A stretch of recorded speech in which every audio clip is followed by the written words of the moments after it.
શ્રી વલ્લભાધીશ. ચા પાણી પીધા લાગતા નથી. શ્રી વલ્લભા વલ્લભ અડેલ બિરાજતા હોય કે ચંપારણ બિરાજતા હોય, વ્રજમાં બિરાજતા હોય કે કેદારનાથ બિરાજતા હોય, રંગનાથ બિરાજતા હોય કે દ્વારકા બિરાજતા હોય, સોમનાથ બિરાજતા હોય કે ગુપ્ત પ્રયાગ બિરાજતા હોય, બડી બેઠક બિરાજતા હોય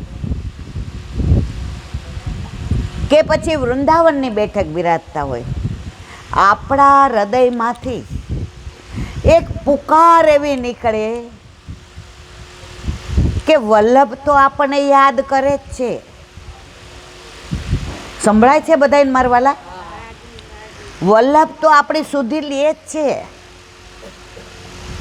પણ આપણી સુધી વલ્લભ લે છે એ જ્યારે આપણે જે બોલીએ ને તો સૌથી વધુ પ્રસન્ન થતા હોય ને તો મારો વલ્લભ. એ કોઈ અપેક્ષા નથી રાખતા. મને હીરા ધરાવો, મોતી ધરાવો, માણેક ધરાવો, પરવળ ધરાવો, ચાંદી ધરાવો, સોના ધરાવો. ના મારા વાલા, મારે તમારું કાંઈ નથી જોતું. એ બધું વેચાતું મળે છે, પણ જે બજારમાં વેચાતું નથી મળતું ને, જે અમૂલ્ય છે એવો તમારો ભાવ ધરાવો. પણ એ ભાવ છે કે નહીં? આપણે જે બોલીએ ને વલ્લભ સમજી જાય. મારા પ્રાણ થકી મને વૈષ્ણવ વાલા નિત્ય કરતા શ્રીનાથજીને. તો વલ્લભે તો સાબિત કરી દીધું છે. રામાનંદ પંડિતનો પ્રસંગ તમે બધાય સાંભળો છે. વૈષ્ણવને લઈને ગયા. રામાનંદ પંડિતે સવારે કીધું, એ છાણ ભેગું કરી લે, આ વલ્લભ ભેગા વૈષ્ણવ આવ્યા છે ને લઈ જશે. વલ્લભ સાંભળી ગયા. હો મારવાલા, ત્યાગ કરી દીધો. તે મને કીધું હોત ને કે હું લઈ જાઉં તો હું તારા દોષ સામું ના જોત, પણ તે મારા વૈષ્ણવનો દોષ કર્યો એટલે હવે હું તારો ત્યાગ કરું છું.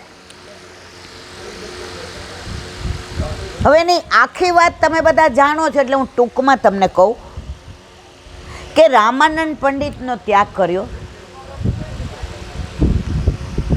હવે રોજ વલ્લભ સત્સંગ કરે અને રામાનંદ પંડિત બહાર બેસે. શું કામ?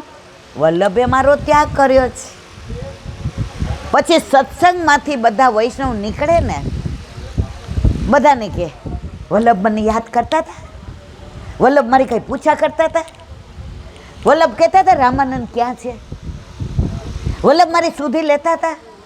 એમ કરતાં કરતાં તો એકદમ વલ્લભના સ્વરૂપમાં, રૂપમાં, માધુર્યમાં, સૌંદર્યમાં, કારુણ્યમાં એટલા બધા તન્મય થઈ જાય. વૈષ્ણવને એમ થાય કે આ રામાનંદ પંડિત ક્યાંક વલ્લભના વિરહમાં દેહ ન ત્યાગી દે. રોજ જે પૂછે. એક દિવસ એક વૈષ્ણવ ભગવદી હતા ને, એના ચરણ પકડી લીધા. એ મારા વાલા, મારી એક વિનંતી સાંભળશો? વૈષ્ણવ કે વૈષ્ણવને થોડી વિનંતી કરવાની હોય. સવારે તમે બધા મને કહો વિનંતી કરીએ બેન આવો. એ મારા વાલા, વિનંતી વલ્લભને થાય. હું ને તમે તો એક જ માળાના મણકા છીએ. હું ને તમે તો એક જ કુંજના છીએ. હું ને તમે તો એક જ ભાવના છીએ. હું ને તમે તો વલ્લભના વાલા છીએ. તમારે તો મને એમ કહેવાય કે હવે અઠવાડિયું આવો ને તો વારાફરતી બધાને ઘરે આવજો. હૈસા એટલે એમાં હા સમજો કે ના સમજો?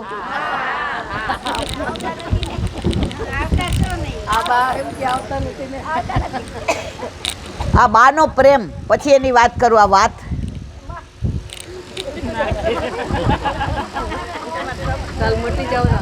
મારો કહેવાનો આશય કે તમે વલ્લભને એટલું કહેજો ને, જે રાજ વલ્લભે મારો ત્યાગ કર્યો, હવે પાછો મારો અંગીકાર ક્યારે કરશે? ઓલા વૈષ્ણવ કે પછી વલ્લભ મને ખીજશે તો? મારો વલ્લભ વૈષ્ણવની વાત આવે તો ક્યારેય ખીજે.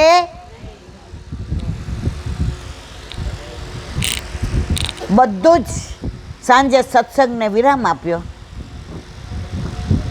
આસરાનું પદ બોલ્યા, બધા જવા માંડ્યા. ઓલા વૈષ્ણવ બેઠા રહ્યા. વલ્લભે પૂછ્યું, ભાઈ તારે કાંઈ કામ છે? હવે હું અંદર સંધ્યાવદન કરવા જાઉં છું. જે રાજ નાના મોઢે મોટી વાત કહેવાય ને તો મને ક્ષમા કરજો, પણ મારે રામાનંદ પંડિતની વાત કરવી છે. વલ્લભે ખાલી મનથી ત્યાગ કર્યો હતો, આત્માથી ત્યાગ વલ્લભ પોતાના વૈષ્ણવનો આજે નહીં, કાલે નહીં, ક્યારેય નથી કરતા મારા વાલા. હા બોલ, શું કહેતો હતો?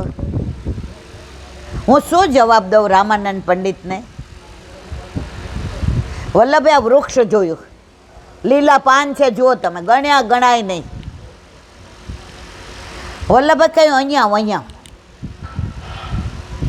તું રામાનંદ પંડિતને જવાબ આપજે કે આ વૃક્ષમાં જેટલા પાન છે ને એટલા જન્મ લેશે ને પછી હું એનો અંગીકાર કરીશ.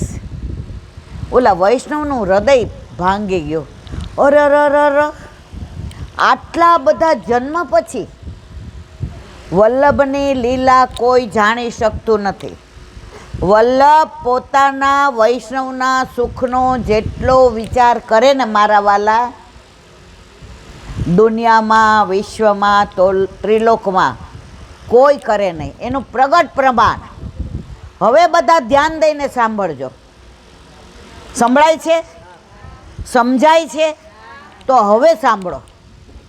હવે આ સત્વ છે, હવે આ તત્વ છે, હવે આ અર્થ છે, હવે આ પુષ્ટિ માર્ગ છે. રામાનંદ પંડિત બહાર ઊભા હતા. મારી વાત કરી હતી, વલ્લભને કરી હતી. વલ્લભે સાંભળી મારી વાત. ઓલા આમ નીચું જોઈ ગયા. કેવી રીતે કહું કે આટલા જન્મો પછી તારો અંગીકાર વલ્લભ કરશે? ઓલાએ કીધું, મારા માથે હાથ મૂકીને કહ્યું ને. વલ્લભે હું જવાબ આપ્યો? ઓલા વૈષ્ણવે કહ્યું, ભાઈ તું મૂંઝાતો નહીં, તું દ્રવિત ન થતો. વલ્લભે કહ્યું, આટલા પાન છે વૃક્ષમાં, એટલા જન્મ પછી તારો અંગીકાર કરશે. નાચવા માંડ્યો ને, ગાવા માંડ્યો ને, કૂદવા માંડ્યો ને, ચારે બાજુ આહા વલ્લભ વલ્લભ વલ્લભ વલ્લભ વલ્લભ વલ્લભ વલ્લભ વલ્લભ વલ્લભ વલ્લભ. કે ઓલો ક્યાં ગાંડો થઈ ગયો છે? આટલા જન્મ પછી આ વાત વૃક્ષે સાંભળી. વૃક્ષ આપણો પહેલો વૈષ્ણવ છે. પહેલા વૈષ્ણવ શંકર ભગવાન, મહાદેવ, અને આ વૃક્ષ આપણો વલ્લભનો વાલો વૈષ્ણવ. આ વૃક્ષ લીલો છમ, સુંદર મજાના લીલા લીલા પાન, કોમળ કોમળ કોમળી, એની અંદર કળીઓ. આ વાત આ વૃક્ષે સાંભળી કે આટલા જન્મ પછી આનો અંગીકાર, વલ્લભ આનો અંગીકાર આટલા બધા વિરહ પછી, તરત ઝાડ ઠૂઠું થઈ ગયું, તરત પાંદડા પડી ગયા, એક થોઠું દેખાણું. અમારે કાઠિયાવાડમાં એને ઠૂઠું કહે. ઠૂઠું થઈ ગયું. અને જે પાન લીલા પડ્યા ને મારા વાલા, એ પણ કોરા, એ પણ સૂકા. અંદરથી વલ્લભે બૂમ પાડી, રામાનંદ, એ રામાનંદ, તારા બધા જન્મો એકયારે લઈ લીધા. કોપાકોની આ વૃક્ષ કયું છે? વૈષ્ણવ. તો જો મારા વાલા, વૈષ્ણવની કૃપા થાય ને તો સહજ જીવન બની જાય. પણ અત્યારે કળિયુગમાં સૌથી વધુ તકલીફ હોય તો આપણે વધુમાં વધુ દોષ કોના જોઈએ છીએ?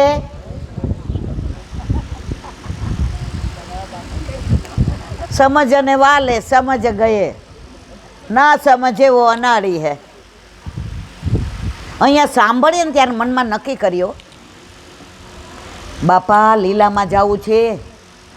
છેલ્લે આ બધા દોષ જોયા હશે ને વલ્લભે બધું ધ્યાન રાખ્યું હશે, તો હવે જોવા નહીં. અહીંથી ઊભા થયા, હિંડોળાના દર્શન થતા હોય, મારા ઘરવાળા જેવું કોઈ ઊંચું ઊભું હોય અને હું પાછળ નીચે ઊભી હોઉં, આ ભાઈ ઊંચા વચમાં આવે છે.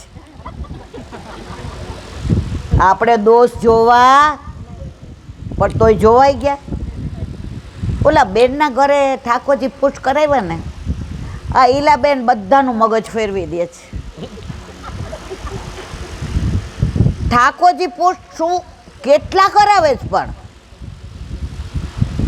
મારા વાલા, હું મગજ નથી ફેરવતી. સંસારમાં આપણું મગજ ભ્રમિત થઈ ગયું હતું. સંસારમાં આપણે બધા તરબોળ થઈ ગયા હતા. જે એક વાક્ય કીધું હતું, નદીને સામે પાર જવું હોય ને મારા વાલા, તો શેમાં જવાય? નાવમાં. અને સારથી વલ્લભ હોય ને તો મારે ને તમારે ચિંતા કરવાની જરૂર. તો આપણે સંસારની આ નાવ લઈને બધાય વિહાર કરીએ, બહુ આનંદ આવે. સંસારમાં આનંદ ન આવે, સંસારમાં મજા આવે. મજાનો વિરોધી અર્થ શું થાય? મેં કીધું આનંદનું કોઈ પર્યાય છે જ નહીં, એનો કોઈ વિરોધી શબ્દ જ નથી. તો જે કહ્યું, જો તમારે સંસાર પાર કરવો છે તો નાવમાં જાઓ. પાણીમાં નાવ ચાલે, સંસારમાં નાવ ચલાવજો. શરત એટલી છે મારા વાલા, નાવમાં પાણી ન આવવું જોઈએ. સાચું કે ખોટું? પણ આપણે બધા શું કરીએ છીએ? નાવમાં પાણી આવવા દઈએ, સંસાર આવવા દઈએ, પછી શું કહીએ ખબર છે? 50 વર્ષ ઈલાબેન અમારા ઘર ઠાકોરજી બિરાજે છે, કાંઈ સાનુભાવ નથી થતો.